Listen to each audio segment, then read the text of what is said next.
moments? Yeah, I thought we still turned over a lot of ball. I thought it was gallant. I think that's a great word, and they fought right through to the end. There were so many changes I think that was happening from Jamaica, but also it was quite physical as well. Pity it ended in that way, because I thought, it was quality from both teams. I'm talking from our perspective, but there's some positives we'll be able to take out of it, and some lessons that we got to learn. These reoccurring themes that are coming out that we just need to be better on. And Mills, I'll come to you for my last question. Probably a few steps forward in terms of the game against South Africa last night.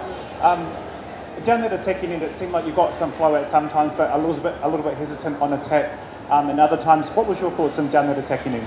Yeah, good point. I think we definitely did feel like we had some flow at some, and not even flow, just like we had control when we had ball in hand.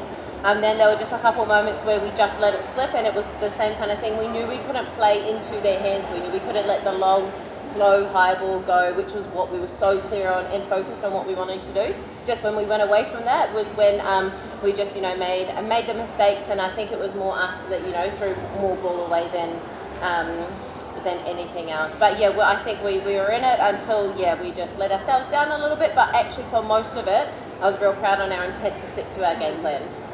Knowles, you mentioned those recurring themes. Can you tell us what those are and I guess how you address them? Yeah, I think just probably soft hands at certain times. I think our ability to split the circle, so one goes and then the other, probably really looking at attacking the ball side. I still think we're getting enough ball defensively. Our turnover to scores needs to be better and have more purpose in our driving movement. So those are the things that we've talked about, and I think those are the things we need to be better on. And Meals, like you said, you were going toe-to-toe for 3/4 of that game. Where did it sort of come off the rails a little bit in that fourth quarter? I know there wasn't many changes. Did you run out of gas? What happened? Yeah, I think in that fourth quarter they definitely lifted.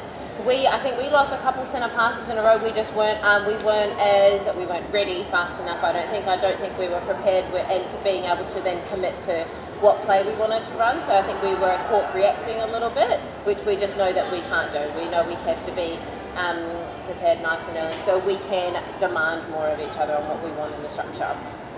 Nolene, 6 offensive contacts in that game, that could be disastrous in a tight game. How can you address that?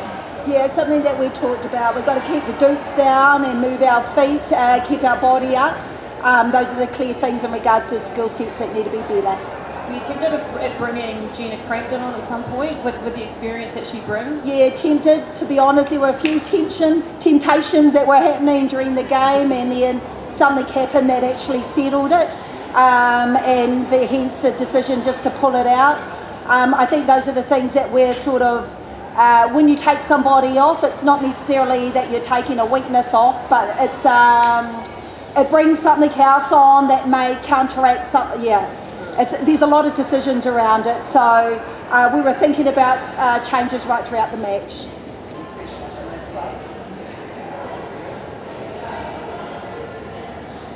Hi, Nolene. Talking about Gina, there was Tapaya as well. You didn't use her in South Africa game. Are you holding on to her? Are those the decisions that are also being made, what you allude to there with the changes? Yeah, look, those are decisions you've got to make. I was happy actually with both Maya and Mills heading into that last. I thought Maya was putting up a lot of great shots, and she was quite dominant underneath the post. Always those decisions where are you going for a person that's got the accuracy or the shot, or you're looking for a holder. So we'll go back and look at the video, to be honest, and see if changes needed to be happen, and we'll see what needs to happen maybe in the next game. Hi Nolene, you don't get to play against Jamaica too often, and unfortunately this series earlier this year they were missing a few key players. How can you prepare for some of the defensive pressure that they bring, because it's pretty amazing? Yeah, it is amazing. I think when one goes, holy heck, another one comes on, and who's as aerial and physical. And that's, I suppose, when we're prepared, that's what we were expecting from them.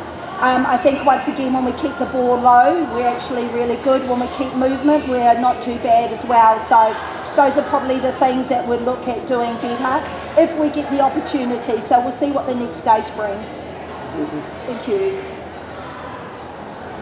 Hi Nolene, is this also maybe something that you can say overall for netball is good, when we see teams like Jamaica coming up and beating defending champions like yourself and things like that, does that give you an overall view that maybe netball is moving in the right direction? Oh, that's a brilliant question. That's something that we actually spoke about last night. I think even when we when we drew against South Africa last night, and not only what's good for South Africa and the country, but what's good for globally for netball.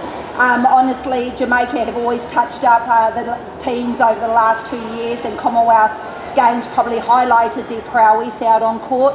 And I think it's fantastic for netball that it's not just two countries, that more are competing, and that can be good globally for our sport. Last question.